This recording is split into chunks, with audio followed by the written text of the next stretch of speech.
Timeline थी 2021 तक इसको पूरा करने की, लेकिन कोविड की वजह से थोड़ा डिले हो गया और इसकी लागत थी इनिशियल स्टेज 43,000 करोड़ रुपए में प्रोजेक्ट बनना था, लेकिन सरकार की उदासीनता के चलते लेट लतीफ होते होते ये काम इसकी कॉस्ट जो प्रोडक्शन इसकी लागत है वो काफी बढ़ गई और अभी 1 लाख करोड़ से ऊपर इसकी एस्टिमेट कॉस्ट हो गई और जब तक ये पूरी होगी तब तक ये लगभग 1,30,000 करोड़ से भी बाहर इसकी खर्चा आएगा। लेट लतीफ होने की वजह से इसका खर्चा बढ़ रहा है और कोविड का बहाना बनाकर उससे इसको काम देने में और केंद्रीय जो डिसीजन था गवर्नमेंट का वो सही समय पर नहीं होने की वजह से और कुछ ऐसी कंपनियों को टेंडर दे दिए जो इसके योग्य नहीं थी और उनके उल्टे सीधे कागज लगाकर और टेंडर दिए जो जिसकी वजह से रिफाइनरी लेट हो रही है और पहले 2023 के अंदर कंप्लीट करने की तारीख आई, उसके बाद में 2024 की, फिर 25 जनवरी की, फिर मार्च 25, फिर अगस्त, ऐसे करके तारीख पे तारीख आ रही है, लेकिन अभी तक लग नहीं रहा है कि रिफाइनरी कब पूरी होगी। लेकिन जब भी बड़े मंत्री इधर आते हैं, मुख्यमंत्री एक छोटी मोटी कोई यूनिट का उद्घाटन करके चले जाते हैं। उद्घाटन तो एक ही बार होता है जब फुल प्रोडक्शन में आती है, लेकिन अभी की हाल की स्थितियों को देखते हुए ऐसा लग रहा है कि रिफाइनरी अभी भी 2-2.5 साल और लगेंगे इसको कंप्लीट होने के अंदर और ये लेट होने की वजह से राजस्व का बहुत भारी नुकसान हो रहा है। लगभग 10 से 15 हजार करोड़ पर ईयर एक्स्ट्रा खर्चा, ब्याज और जो डेप्रिसिएशन जो लगते हैं, जो मेंटेनेंस के खर्चे हैं, उनके लगभग 15,000 करोड़ का पर ईयर नुकसान हो रहा है सरकार का। ये जो पब्लिक के पैसे का नुकसान है, इनको सही ढंग से मॉनिटरिंग नहीं होने की वजह से रिफाइनरी ये डिले होती जा रही है।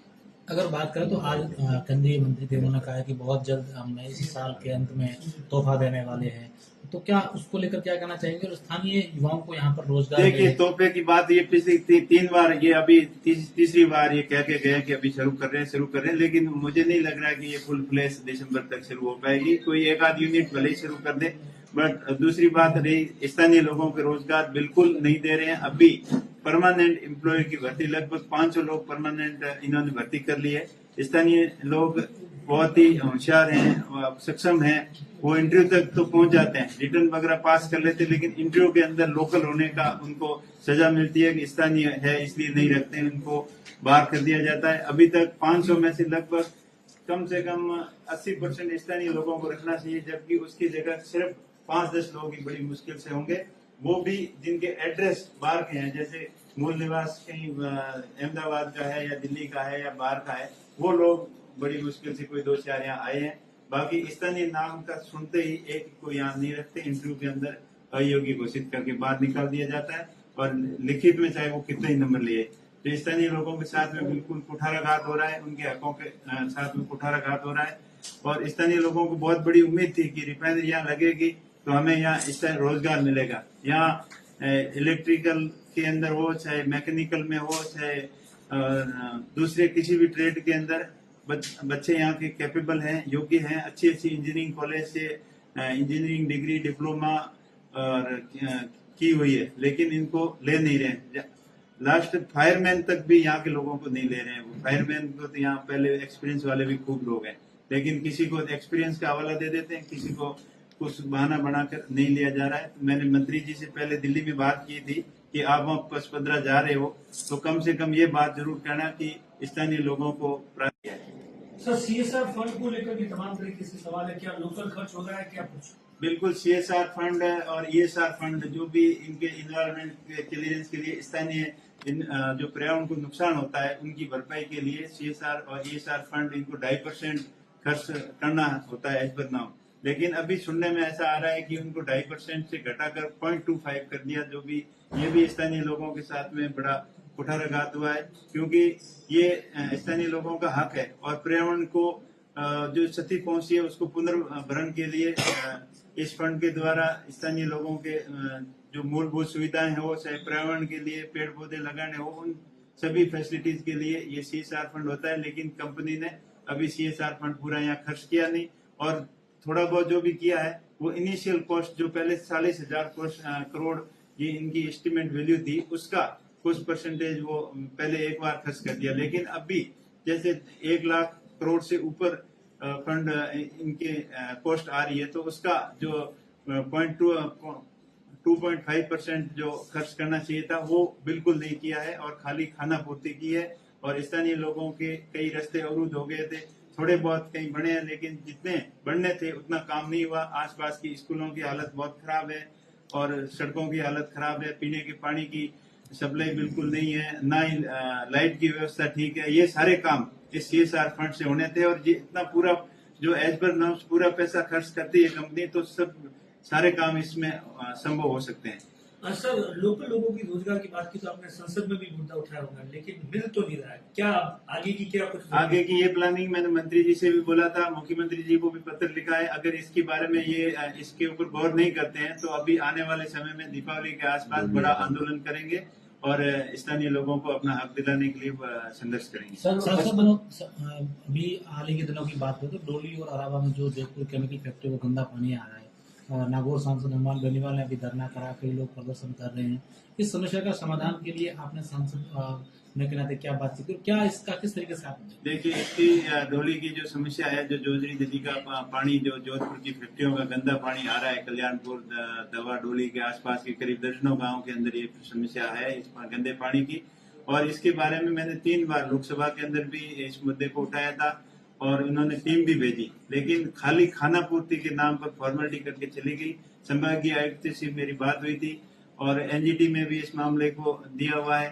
NGT की सख्त निर्देश है, हाईकोर्ट के सख्त निर्देश है कि गंदा पानी बिल्कुल नदी के अंदर नहीं डाल सकते, लेकिन उनके नियमों की धज्जियां उड़ रही है और अफसरों की लापरवाही की वजह से इस समस्या ये बढ़ती जा रही है। समाधान के बजाय ये समस्या दिन प्रतिदिन बढ़ती जा रही है।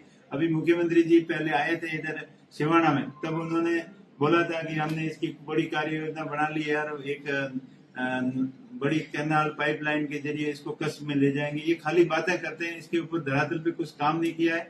लोगों का जीना दुर्लभ है, पानी बिल्कुल जहर बन गया है। स्थानीय लोगों के पानी के सोर्स, चाहे ट्यूबवेल हो, चाहे तालाब हो, पानी के टाँके हो, PhD की टंकियां हो, सब जगह वो गंदा पानी उसके अंदर भरने की वजह भर गया है और लोगों को पानी पीने के लाले पड़ रहे हैं। और जो बेजुबान जो जंगली जानवर है, पशु पक्षी है, उनको भी ये गंदा पानी पीने के लिए मजबूर होना पड़ रहा है। इसलिए नील गाय मर रही है, हिरण मर रहे हैं, मोर मर रहे हैं, सारे पशु पक्षियों के ऊपर भी बड़ा खतरा है। और पशु पक्षियों के साथ साथ जो स्थानीय लोग हैं वहाँ आसपास के 10-12 गाँव के, उनके ऊपर भी जीवन का बड़ा संकट आ गया है। इसे गंदे पानी से, दूषित पानी के प्रयोग करने से मौसमी बीमारियां बढ़ रही है, मच्छर इतने काट रहे हैं, बदबूदार इतना पानी है कि वहाँ खड़ा रहना मुश्किल हो जाता है, लेकिन समय रहते इसके ऊपर अभी तक कोई कार्रवाई नहीं की है।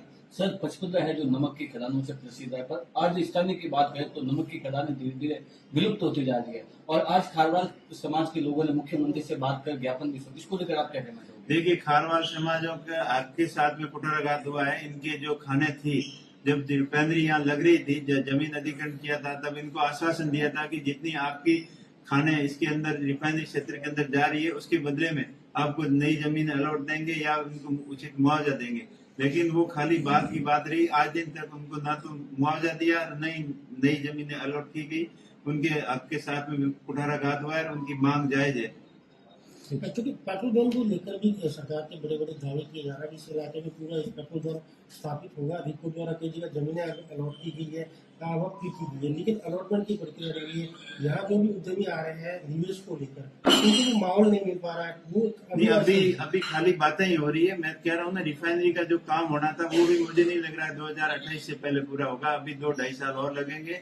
और पेट्रोकेमिकल जोन हब जो बनाने की सरकार बार बार बात कर रही है, अभी तक खाली बातें ही बातें हैं धरातल पे, या अभी तक कोई काम नहीं हुआ है। न तो कोई जमीन अलॉटेड की गई है, न ही कोई इंडस्ट्रियल एरिया डेवलपमेंट किया गया है, न ही कोई नोटिफाइड किया गया है। खाली बातें ही बातें हो रही है और बातों से काम नहीं चलना। इनकी यहाँ करने की इच्छा ही नहीं है। रॉ मटेरियल है वो जामनगर, गुजरात या अन्यत्र ले जाने की इनकी इच्छा है। अगर यहाँ इनकी करने की इच्छा होती तो अभी तक इंडस्ट्रियल एरिया का डेवलपमेंट होना शुरू हो जाता, जमीन अलॉट होती।